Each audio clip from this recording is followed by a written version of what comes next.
Russia and China have affirmed their determination to support each other's core interests in a further sign of strengthening an alliance that is looked upon with growing suspicion. During his meeting with Brazil's president at the Kremlin, Putin pledged to develop economic ties between the two countries. Africa's relationship with China was in the spotlight this week as Senegal hosted the 2021 Forum on China-Africa Cooperation. As the events of the past 3 years chip away at globalization, some economists argue that a fragmented world will strengthen regional alliances, especially when it comes to trade. I disagree with this point. I think this age of conflict will change the nature of regionalism, but it will not necessarily make it stronger. And as a matter of fact, I think it will make it weaker. Going forward, we could see more discriminatory regionalism, which is instead of reducing trade barriers between members, increasing trade barriers with non-members. In today's program, how growing global tensions are making regional trade less about integration and more about discrimination. Regional trade agreements in the past few years increasingly have provisions such as restrictions on export restrictions vis-à-vis non-members.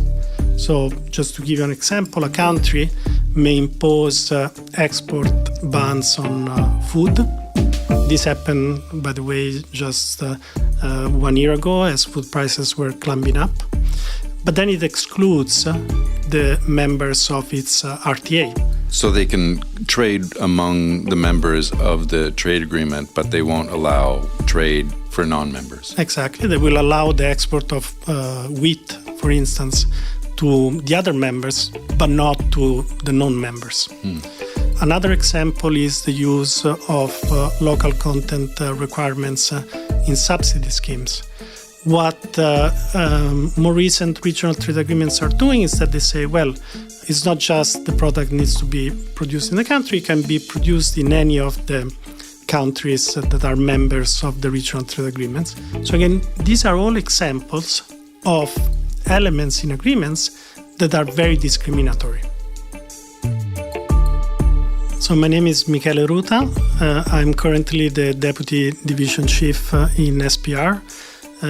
I lead the trade team in that department. Essentially, I'm a trade economist primarily, and I became interested in trade over time.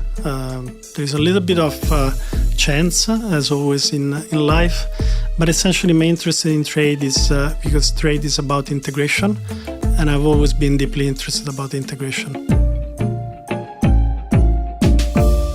Michele Ruta's article, titled The Rise of Discriminatory Regionalism, is published in the June edition of Finance and Development magazine. So, in this globalized world where countries can essentially trade with whoever they want to trade with, why would a region want to have its own trade agreement? Essentially, the reason why there are trade agreements is that markets need rules, and these trade agreements provide rules. So just to understand what I mean, countries, especially large countries, can take some policy actions. Tariff would be the textbook example. And these actions can be good for themselves and have a negative effect on others. Now, if everyone thinks that way, you end up in a situation where there are lots of tariffs and everyone is worse off. So a basic reason why you want a trade agreement is to ensure that countries don't impose too much tariffs and reduce the tariffs that they might have. Okay. Now, why sometimes these agreements are done at the regional level instead of at the multilateral level at the WTO? There can be different reasons. Some are good and some are less good. So one obvious reason is that the World Trade Organization has over 160 members. So it's very difficult to find an agreement in such a large context. Another reason, which I would say is a very good reasons to have regional trade agreements, is that sometimes a group of countries may want to go beyond and deeper their integration. And so that's why they want to use regional trade agreements. Another reason, which is less good, is that these countries may try to discriminate against non-members, and so they may go the regional route for that reason. So I'm just thinking about how market forces might fit into all of this in terms of discrimination. If two countries find it beneficial to trade with each other economically, wouldn't that sort of take care of any potential discrimination within a regional trade agreement? That's a good point. I mean, generally, discrimination is not something that is truly beneficial, even for the countries that enact such discrimination. Mm-hmm. But governments may have other reasons to act that way. The reasons can be related to national security, maybe related to industrial policy, or other reasons why they decide to go that route. But as a matter of fact, that is one of the big points that I'm trying to make in the finance and development, is that regionally may be used for discriminatory purposes. So market forces isn't necessarily the thing that everybody's aiming for when they're looking at trade agreements. Exactly.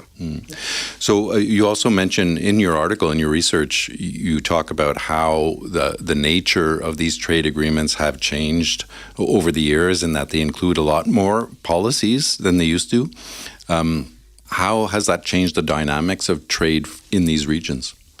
Yeah, so actually, regional trade agreements in the past 30 years have been very interesting. And I spent quite a bit of time trying to collect the data and look at the evidence on RTAs.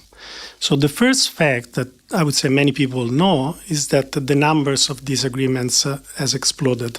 Mm-hmm. So if we go back to 1990, there were less than 50 regional trade agreements.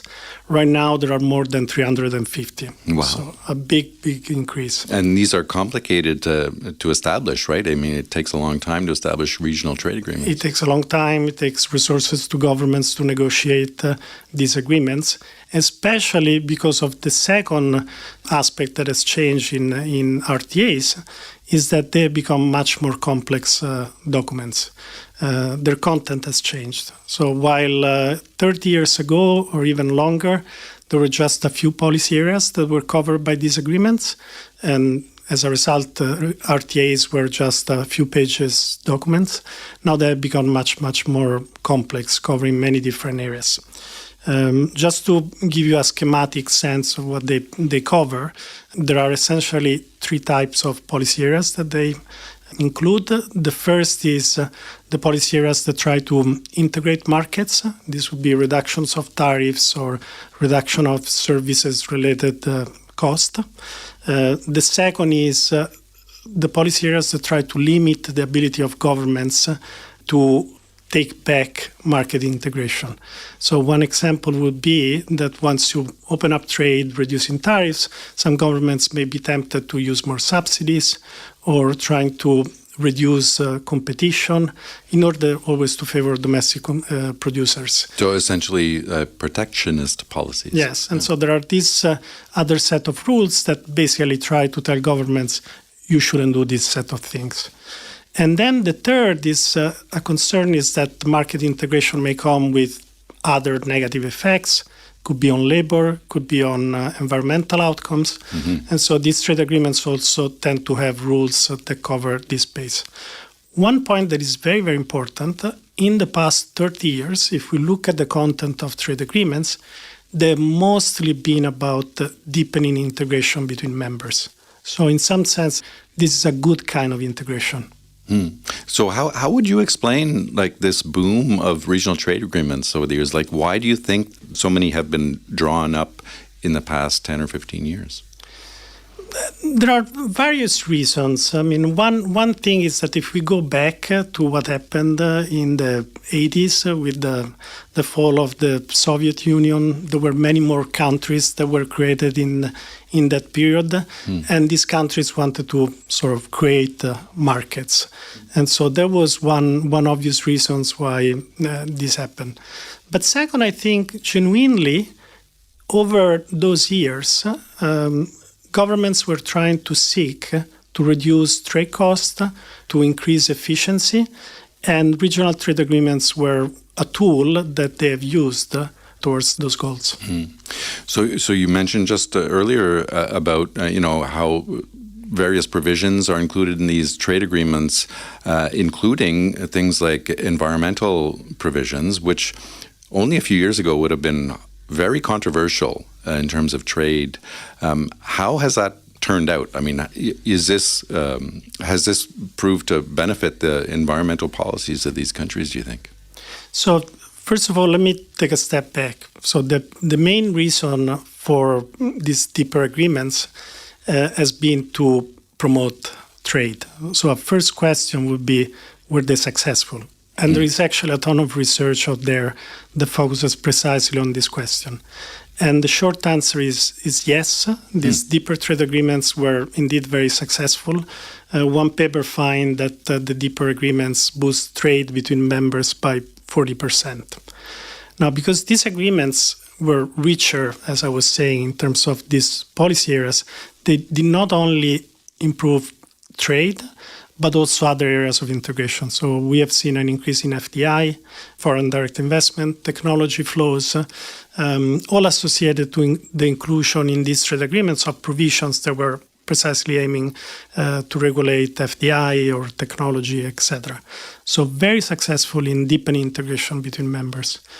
One point that is underappreciated, in my view, is that they were also successful in promoting trade with non-members. And this is a point that requires a little bit of explanation. The reason is that many of these provisions in trade agreements were non-discriminatory in nature. And because they were non-discriminatory, they reduced trade costs between members and non-members. Let me give you an example, so just to pin down the point. Many of these agreements, as we said, had rules on competition. Typical rule on competition would be that member countries should have a competition authority, or if they don't have it, they should establish a new one. Now, once you go that route, it means that you improve the competitive environment in the country, and this affects, in a positive way, the members of the trade agreements. But any firm that operates in that market, regardless where it comes from, will have a benefit. So that's why these agreements were a sort of public good. They provided a benefit to members and non-members. So the last point that I want to make goes precisely to your point. What is the impact on other non-trade outcomes, such as environment or labor? Right. And here the picture is mixed. So in the case of the environment, there is one paper that looked at the impact of provisions that protect against deforestation or biodiversity loss on these outcomes. And what he finds is that these agreements were quite successful. So this research, just to give a number, shows that in a period of 10 years, between 2003 and 2013, these type of provisions reduce deforestation of an area of 7,500 square kilometers. Wow. This is essentially the entire forest area of a mid-sized European countries. That's so very significant. It's very significant. So when governments try to include these provisions in trade agreements, I think it makes a lot of sense to protect against deforestation. But what would an environmental provision look like? What does it consist of? So the main goal there was to avoid a specific channel, which is the reason why I think it was so successful. So what happens when a country, an advanced economy and a developing economy sign a trade agreements is that they tend to specialize. And very often the developing economy specializes in agriculture, where it has its comparative advantage. What this implies, though, is that they will tend to increase the arable land, the land that they can cultivate, and this is often done at the expenses of forest areas. That's right. So what the trade agreement in this space try to do is just to impose some constraints, so protecting forest areas, and this creates incentive to intensify agriculture rather than extensify agriculture. So that's why it was successful. How interesting. So the example that you just described there, where was that? So what we were looking in that paper was all the trade agreements globally that had provisions on deforestation. I see. So it wasn't one region specifically? It wasn't one region in particular. The countries that more frequently have this kind of provisions are the United States and the EU.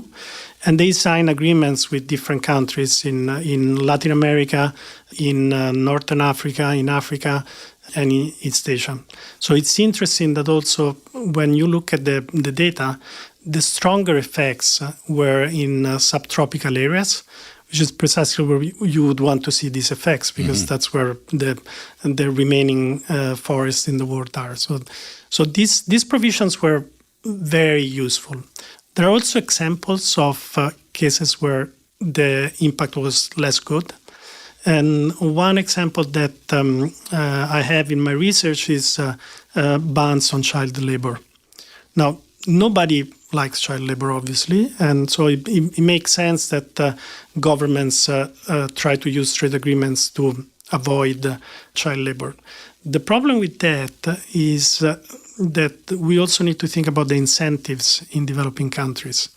So what has happened in practice is that these bans reduce schooling attainments for children, and very often because they reduce the income for lower income families, it ends up having a perverse effect where children end up working more instead of working less. So that suggests that the way forward is not a straight ban on labor, but try to find incentives for poorer families to avoid child labor.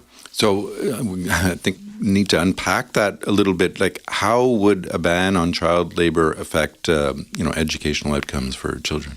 So in practice, the way it works is that in many developing countries, you have poorer income families that have kids that work and go to school.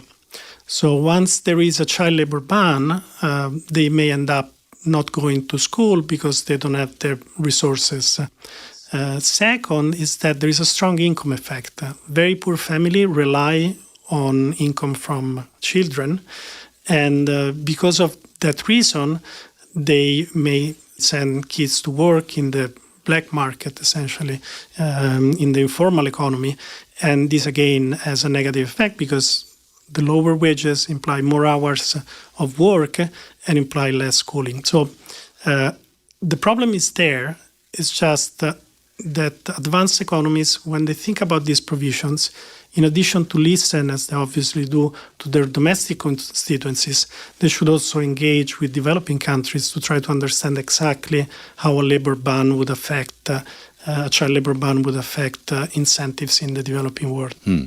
So where does the WTO fit into all of this? I mean, the World Trade Organization is really the body that keeps countries in line in terms of global trade. Do they have any authority over these regional trade agreements? So at the WTO itself has surprisingly little authority on regional trade agreements. So there is, first of all, a notification requirement, and that most countries do it. They notify when they have a new regional trade agreement, and there are some basic rules that should be respected. The most obvious one is that when countries sign regional trade agreements, they should not increase their tariffs vis-à-vis non-members. But that's essentially it. And this has led some people to think that the WTO and the regional trade agreements are really substitute, and the weakening of the WTO will just lead to more and stronger regional trade agreements. Now, if we look at the last 30 years, go back to the 1990s when the WTO was created, that's also the moment where this wave of regional trade agreements started. So over this period, the WTO was fairly strong. Its dispute settlement mechanism was perfectly functioning and strong. And still we had many RTAs and many RTAs that became deeper. And so you should ask why. And the reason is that there are important complementarities between these two systems. The first is that many regional trade agreements really saw in WTO law and its dispute settlement their foundation. So in some sense, this was the rock upon which the RTAs were built. So when there is a dispute, regional dispute, or a dispute within the regional trade agreement, does the WTO step in, or I mean, do they resolve the dispute among themselves? Is there some kind of a body within the regional trade agreement that helps resolve these disputes, or does the WTO still have a role? So generally, first of all, what happens is that in regional trade agreements, they would typically start from WTO law. And so they just restate their WTO commitments, and then they would go a little bit beyond.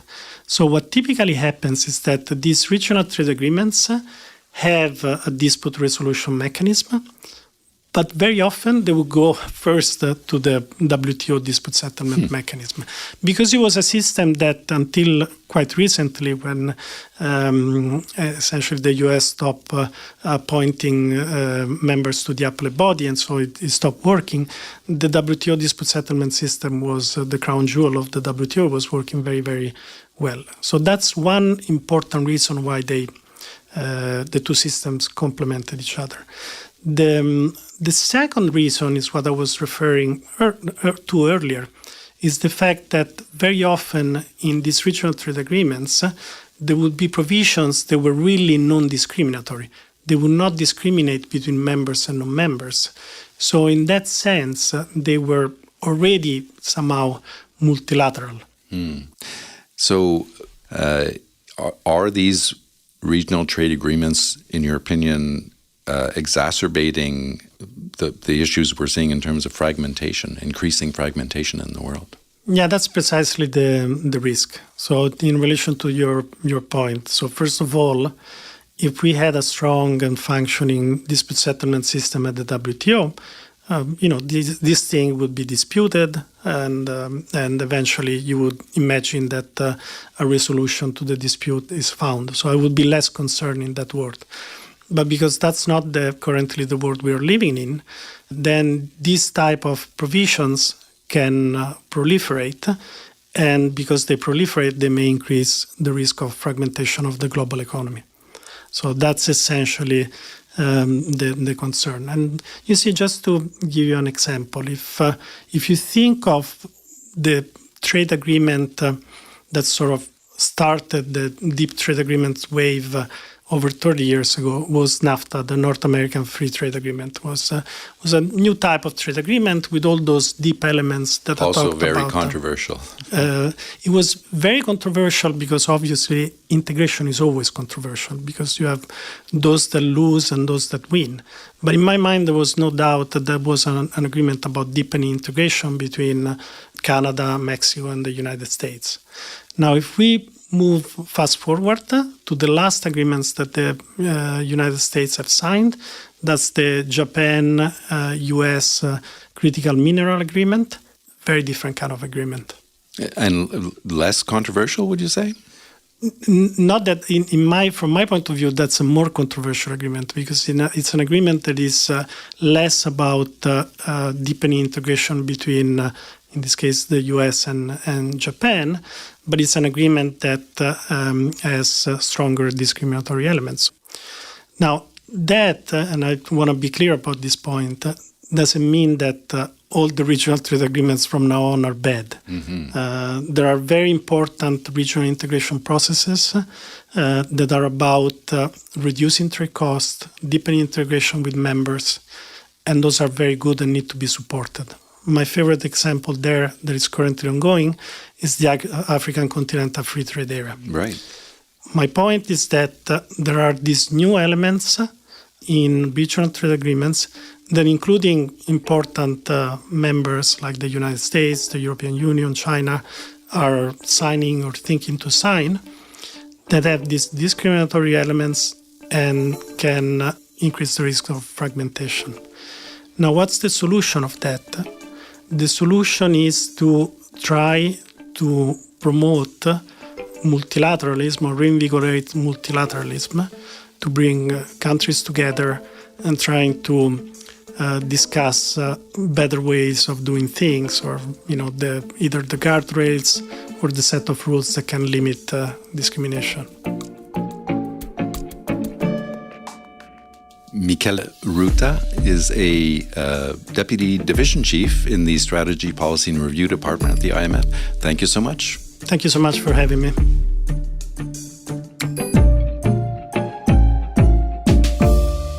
You can read Michele Ruta's article on the rise of discriminatory regionalism in the June issue of Finance and Development magazine.